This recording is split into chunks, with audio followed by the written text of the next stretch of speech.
السلام علیکم ورحمۃ اللہ وبرکاتہ. یہ ایک سوال ہے کہ دعائیں قبول کیوں نہیں ہو رہی؟ کوئی تسلی بخش جواب دیں. اعوذ باللہ من الشیطان الرجیم. بسم اللہ الرحمن الرحیم. رب اشرح لی صدری ویسر لی امری واحلل عقدۃ من لسانی یفقہوا قولی. اللہم رب زدنی علما. الصلاۃ والسلام علی نبینا رسول اللہ صلی اللہ علیہ وسلم.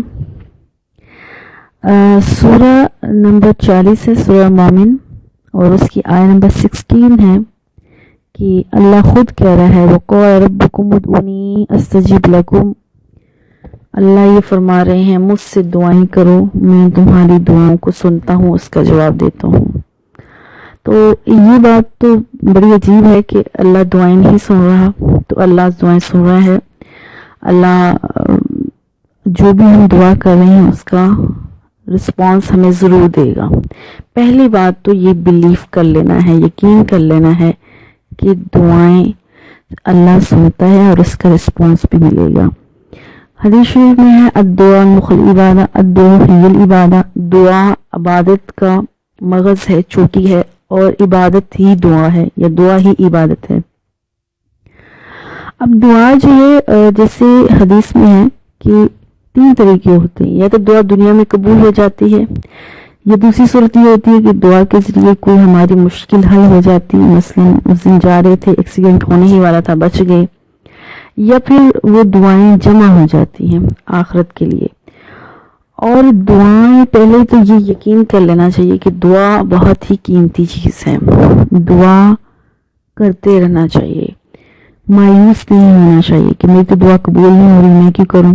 نہیں، وہ دعائیں قبول ہوں گی، لیکن وہ اللہ سبحانہ و تعالیٰ جانتا ہے کہ کب اور کس وقت قبول کرنی ہے، کیونکہ وہ الخبیر ہے.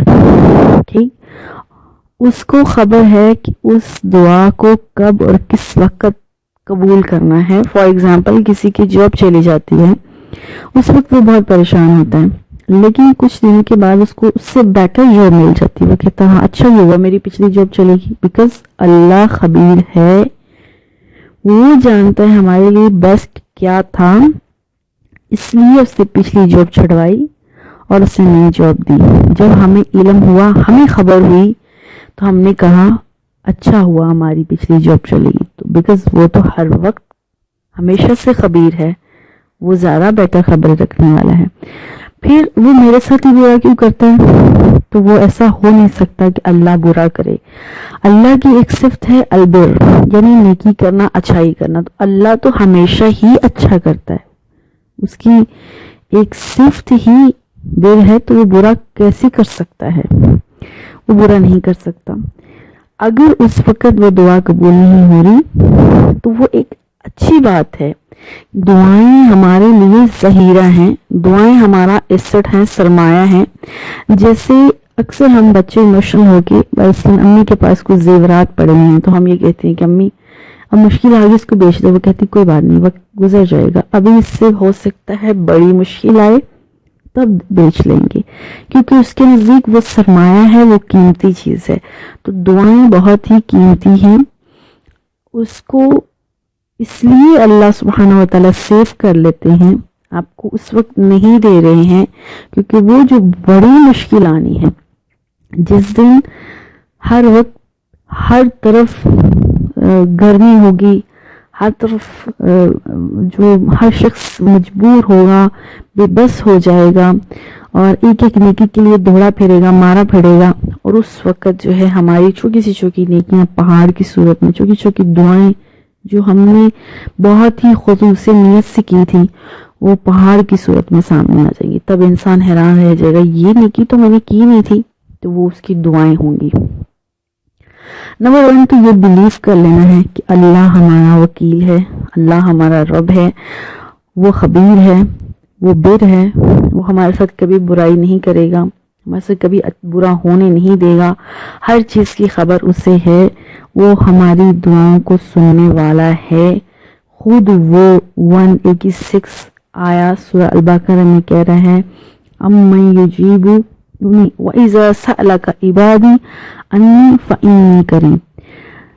جب بھی قرآن میں لوگوں نے سوال کیا اللہ کے نبی سے تو اس طرح سے عربی آئی، یسألونک عن الأہلہ یسألونک عن الروح، کل اے نبی کہہ دیجئے، لوگ آپ سے سوال کرتے آپ کہہ دیجئے۔ جب بات آئی دعا کی، جب بات آئی اللہ کو پکارنے کی، تو اللہ نے اللہ کے نبی کو ایک سائڈ پہ کیا، اس بندے کو ڈائریکٹلی مخاطب کیا۔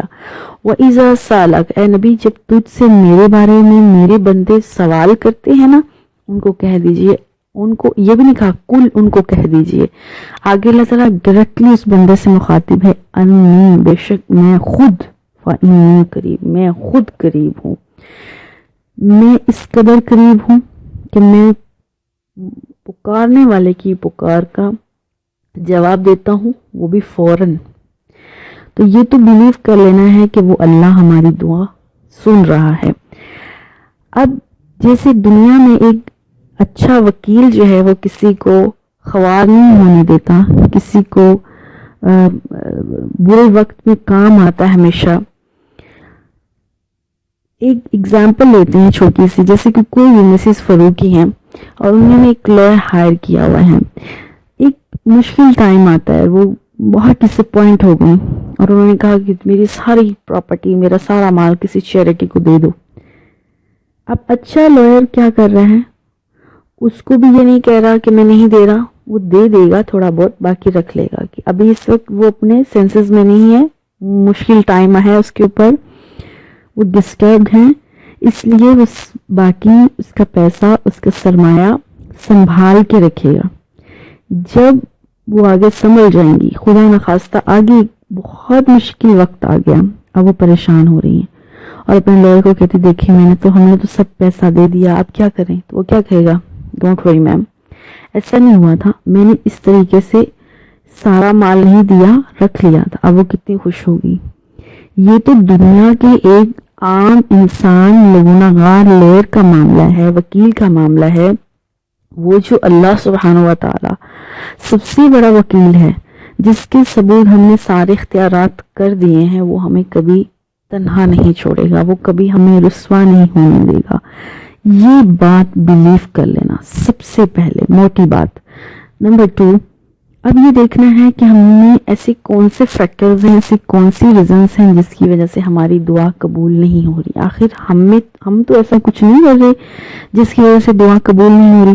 تو اس کے لیے سب سے پہلے یہ دیکھنا کہ ہمارا مال کہیں حرام کمائی سے تو نہیں ہے، یا وہ جو ہمارے کفیل ہیں، ہمارے ولی ہیں، وہ کچھ اس سورس سے تو ہمیں پیسہ لا کے نہیں دے رہے جو ناجائز کمائی ہو۔ کیونکہ حدیث میں آیا ہے کہ شخص، اللہ کے رسول صلی اللہ علیہ وسلم فرماتے ہیں کہ ایک شخص دور دراز کا سفر طے کر کے خانہ کعبہ جیسی مقدس جگہ پر کھڑے ہو کر دعا کے لیے ہاتھ اٹھاتا ہے، اللہ یہ دے وہ کر۔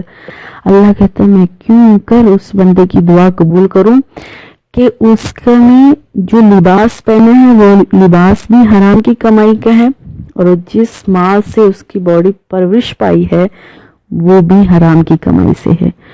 تو یہ فیکٹر دیکھنا ہے۔ اگر کمائی بالکل ٹھیک ہے تو پھر یہ دیکھنا ہے کہیں اس میں سود، رشوت، دغا بازی، جھوٹ کی قسمیں تو نہیں۔ ایک شخص صبح سے لے کر شام تک اپنی دکان پہ کام کرتا ہے، تجارت کرتا ہے، کاروبار کرتا ہے، شام کو گھر آ کے کہہ رہا ہے کہ میں نے بہت ہی خون پسینے کی کمائی ہے۔ اب اس کو یہ دیکھنا کہیں میں نے اس درمیان میں بار بار سودا بیچنے میں اللہ کی قسمیں، جھوٹ کی قسمیں تو نہیں کھائیں، بار بار جھوٹ تو نہیں بولا، بار بار میں نے وعدہ خلافی تو نہیں کی، سفارش تو نہیں کی، دغا بازی تو نہیں کی۔ اس طرح کی ساری جو چیزیں ہیں یہ بھی حلال کمائی کو حرام کی طرف لے جاتی ہیں۔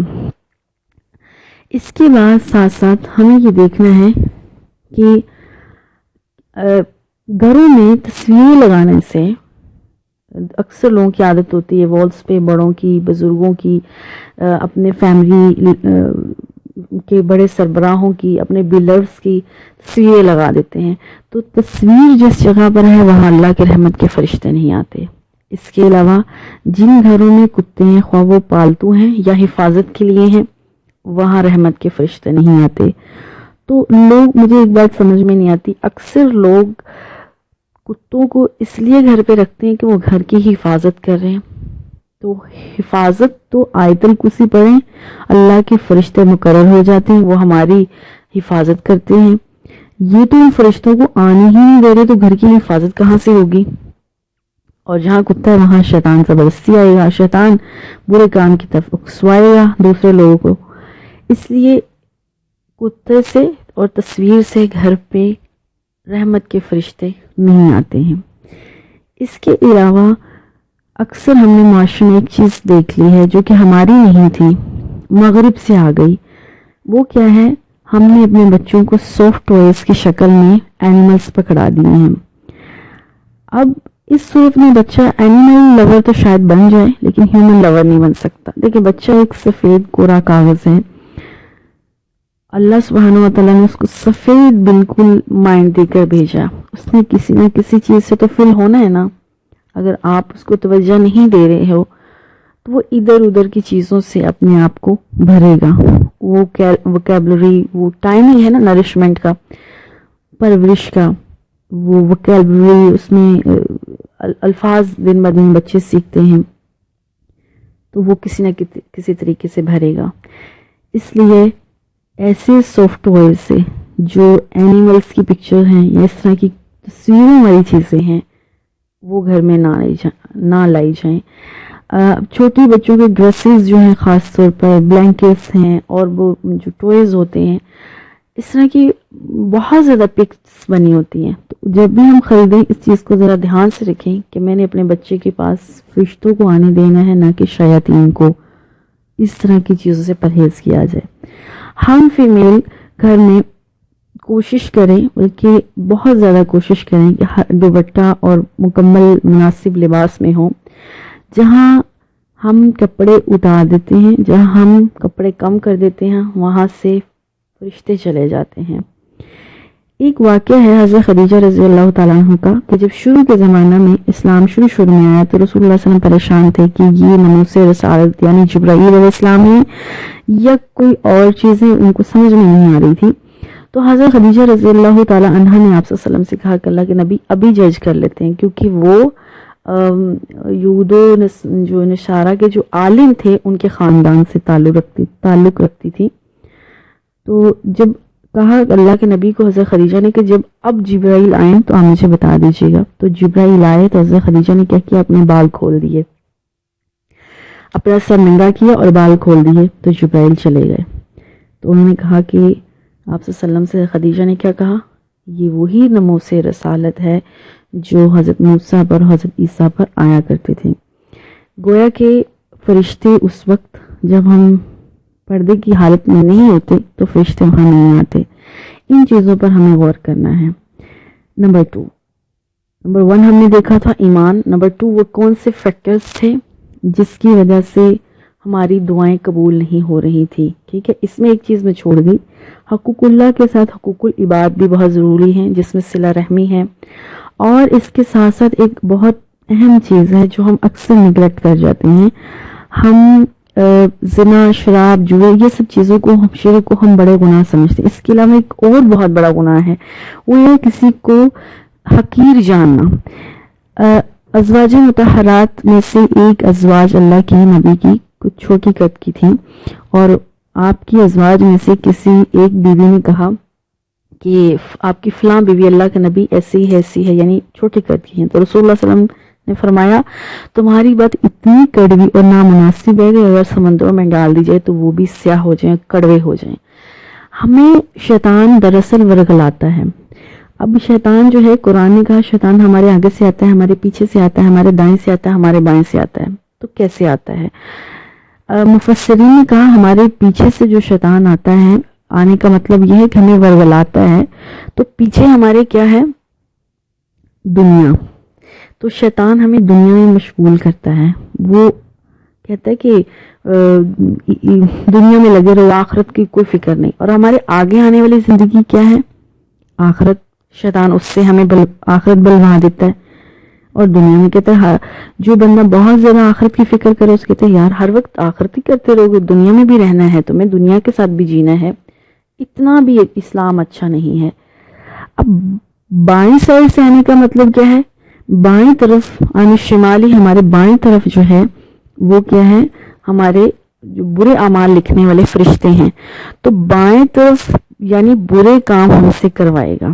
اور دائیں طرف سے آنے کا مطلب یہ، اب ایک بندہ آخرت کے بارے میں بھی فکر کر رہا ہے، دنیا بھی اچھے طریقے سے گزار رہا ہے، برے اعمال بھی نہیں کر رہا، اب کہہ رہا یہ تو کسی طرح سے میرے ہاتھ ہی نہیں چڑھ رہا، اس کو کیا کرے گا؟ اس کو پراؤڈی کر دے گا، اس کو کہے گا یور دا بیسٹ، سب سے نیک تم ہو، سب سے اچھے تم ہو، باقی سب دنیا حقیر ہے، سب دنیا تم سے نیچے ہے.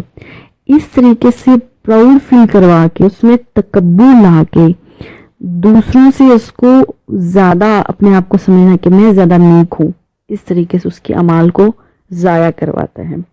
تو یہ چیزیں بھی اپنے دماغ سے نکالنی، یہ ہماری دعاؤں کو، ہماری عبادات کو ضائع کرتے ہیں. نمبر 1 اللہ پہ بلیف. نمبر 2 وہ فیکٹرز، وہ ریزنز جس کی وجہ سے ہماری دعائیں قبول نہیں ہو رہی. نمبر 3 کون سے اوقات ہیں، کون سی ٹائمنگ ہے، کس وقت ہمیں دعائیں کرنی چاہیے.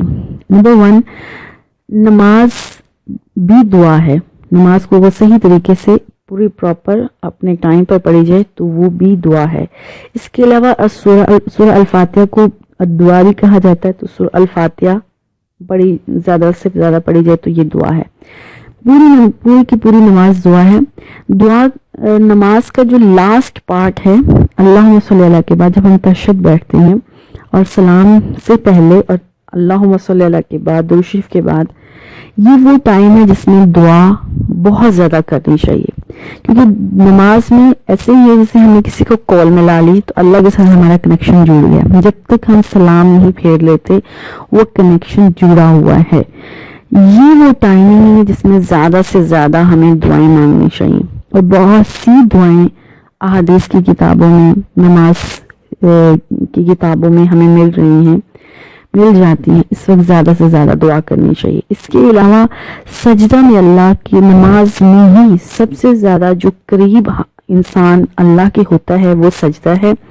اور سجدہ کی بہت ساری، ہمیں تو ایک ہی زیادہ تر موسٹلی ہم لوگ پڑھتے ہیں سبحان ربی الاعلیٰ.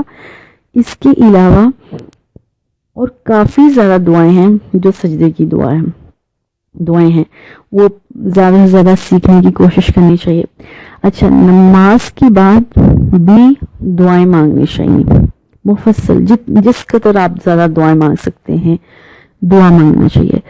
اچھا، ایک چیز یاد رکھنی چاہیے، دعا الفاظ کا نام نہیں ہے، دعا کیفیت کا نام ہے. یعنی بہت زیادہ آپ کے پاس الفاظ ہیں لمبے چوڑے تو پھر ہی دعا مانگی جا سکتی ہے. آپ کو بہت سی دعائیں قرآن سے آتی ہیں، حدیث سے آتی ہیں، تو ہی آپ دعا مانگنے کے قابل نہیں. دعا ایک کنیکشن ہے آپ کا اللہ کے ساتھ جڑ جانا. تو مخلص ہو کے فل پیشن کے ساتھ، ڈیڈیکیشن کے ساتھ دعا مانگنا، خواہ وہ عربی میں ہے، فارسی میں ہے، انگلش میں، ہندی میں، کسی بھی لینگویج میں ہے. اللہ نوز ایوری تھنگ، ان کو ساری زبانیں آتی ہیں.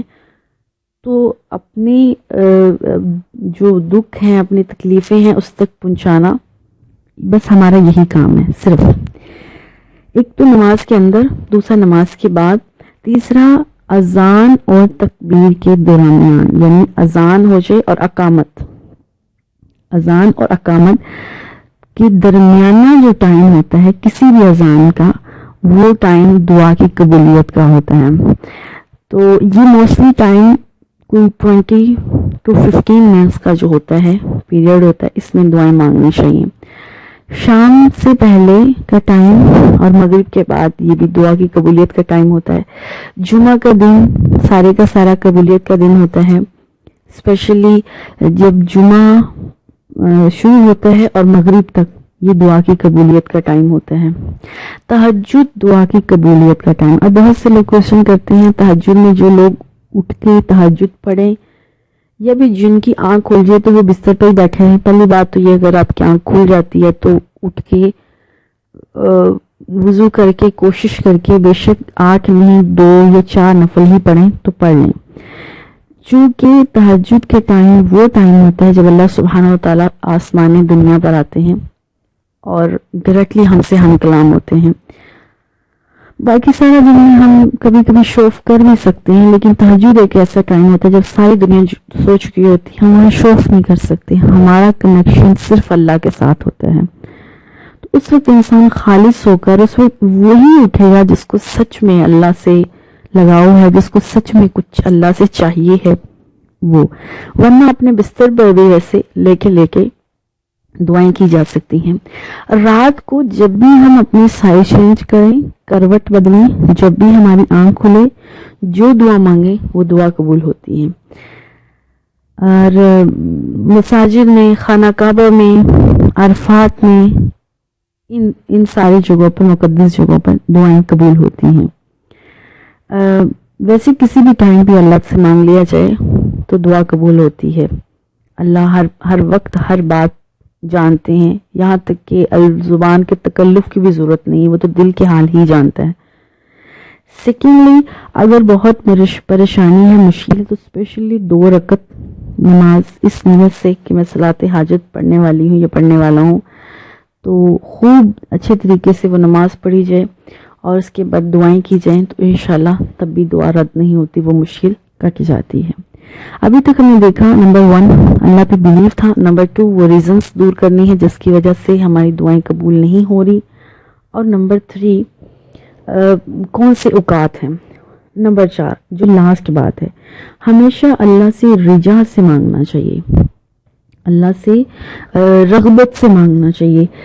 رجا، رغبت کا مطلب ہے پیشن سے، ڈیڈیکیشن سے، پورے انہماک سے، توجہ سے، اور ایک ہی سوال کو بار بار کیا جا سکتا ہے، ایک ہی دعا کو بار بار مانگا جا سکتا ہے، اور یہ بلیو کر لینا ہے کہ جو بھی اب مجھے ملنا ہے وہ قسمت میں میرے جو اللہ نے بیٹر کرنا ہے وہی ملنا ہے، ساتھ ساتھ یہ بھی سوچنا ہے، اور ایک بات کو بے شک بار بار مانگو۔ جیسے بچہ اللہ تعالیٰ سے، بچہ اپنے ماں باپ سے ضد کرتا ہے اور شروع میں وہ 1 دفعہ کہتا ہے، 2 دفعہ کہتا ہے، جب وہ دیکھتا ہے کہ میرے پیرنٹس پہ کوئی اثر نہیں ہو رہا تو وہ بار بار مانگتا ہے، ضد کر کے مانگتا ہے، یہاں تک کہ اس کے پیرنٹس مان جاتے ہیں، کیونکہ اس کے دل میں بلیف ہے کہ مجھ کو دینا میرے ماں باپ نہیں ہے، تو یہ مان ہی جائیں گے، 1 دفعہ نہیں، 2 دفعہ نہیں، 3 دفعہ نہیں، مان ہی جائیں گے۔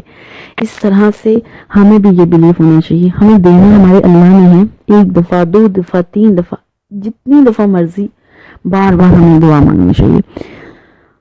اور اس کے علاوہ کوئی واسطہ، کوئی وسیلہ بھی دیا جا سکتا ہے، جیسے سورہ انبیاء میں ہے، ہم اکثر دیکھتے ہیں کہ سورہ انبیاء میں ہے کہ حضرت زکریا نے اللہ سے دعا مانگی، ٹھیک ہے، رب لا تذرنی فردا وانت خیر الوارثین، آگے اللہ تعالیٰ نے کہا فاستجبنا لہ ووہبنا لہ یحییٰ، اللہ کو جس کی اولاد نہیں وہ اللہ سے دعا کرے، اللہ دیکھو میں کو نیا تو نہیں مانگ رہی، میں کو تو نیا تو نہیں مانگ رہی، میں تو وہی مانگ رہا ہوں یا وہی مانگ رہی ہوں جو تیرے نبی نے مانگا، زکریا نے مانگا، اس وقت جب وہ بوڑھا ہو چکا تھا، جب اس کی بیوی بانجھ ہو چکی تھی، جب وہ لوگ مایوس ہو چکے تھے، تب بھی انہوں نے تجھ سے اولاد مانگی اور آپ نے اللہ ان کو اولاد دی، نیک اور صالحہ اولاد دی۔ پھر اگر کوئی بہت بیمار ہے تو اللہ تعالیٰ کو واسطہ دیا جا سکتا ہے، اللہ دیکھو ایوب صابر سے زیادہ تو مجھے تکلیف نہیں ہے، وہ تو اتنی ایک ڈھانچہ میں ہوئے تھے اور باڈی میں کیڑے پڑ چکے ہوئے تھے، تو انہوں نے اللہ تعالیٰ سے دعا کی، کیا کی، ربی انی مسنی الضر وانت ارحم الراحمین، اللہ مجھ کو تکلیف نے، بیماری نے آ پکڑا ہے تو تو مجھ پر رحم کر۔ تو آگے اللہ تعالیٰ نے کہا ہم نے اس کی دعا کو سنا، ہم نے اس کو، ان کا اہل، اس کی فیملی، اس کی مال و دولت سب ان کو لٹایا، بلکہ وہی نہیں اس سے ڈبل ان کو عطا کیا۔ تو اللہ میں تجھ سے کچھ نیا نہیں مانگ رہی، میری تو بیماری اس شدت کی بھی نہیں ہے، تو تم مجھ پر رحم کر۔ پھر اگر کسی کو اپنی اولاد کے صالحہ، اللہ ان کو نیک کرے، صالحہ کرو، اس طرح کی دعا مانگنی ہے، تو حضرت ابراہیم اور اسماعیل کا وہ واقعہ یاد دلایا جائے اللہ کو، اللہ تو سب یاد ہے، صرف ایک حوالہ دینا ہے، ایک وسیلہ دینا ہے کہ جب وہ خانہ کعبہ کی دیواریں بلند کر رہے تھے اور وہ کہہ رہے تھے اللہ کے نبی کے بارے میں کہ اللہ ہم میں سے وہ آخری نبی کرنا، وہ لوگوں کو پاک کرے، وہ کتاب کی تعلیم دے، وہ حکمت سکھائے، تو اے اللہ تیرا نبی یہ دعا کر سکتے ہیں تو میں بھی تجھ سے یہی دعا کرتی ہوں یا کرتا ہوں، اب مجھ سے نبی تو پیدا نہیں ہونے والا، چلو مجھ سے ولی پیدا ہو جائے، کوئی اللہ کی نیک مخلوق، نیک اولاد پیدا کرنا مجھ سے۔ اس طرح کی اور بہت سی دعائیں، یعنی نبیوں کے حوالے دے کے، اللہ مجھ میں کوئی اچھا عمل ہے اس عمل کا حوالہ دے کے، حوالے دے کے ایک بات کو بار بار کر کر کے اللہ کی جو نام ہے، اللہ تو بیر ہے، تو رزاق ہے، تو دینے ڈفرنٹ نام ہے نا، کوئی اولاد کا ہے، تو باری ہے، تو پیدا کرنے والا ہے، تو ڈفرنٹ حوالے دے دے کر راغباً و رہباً، رغبت سے، دل جوئی سے، پورے پیشن سے، ڈیڈیکیشن سے اللہ تعالیٰ سے مانگنا چاہیے۔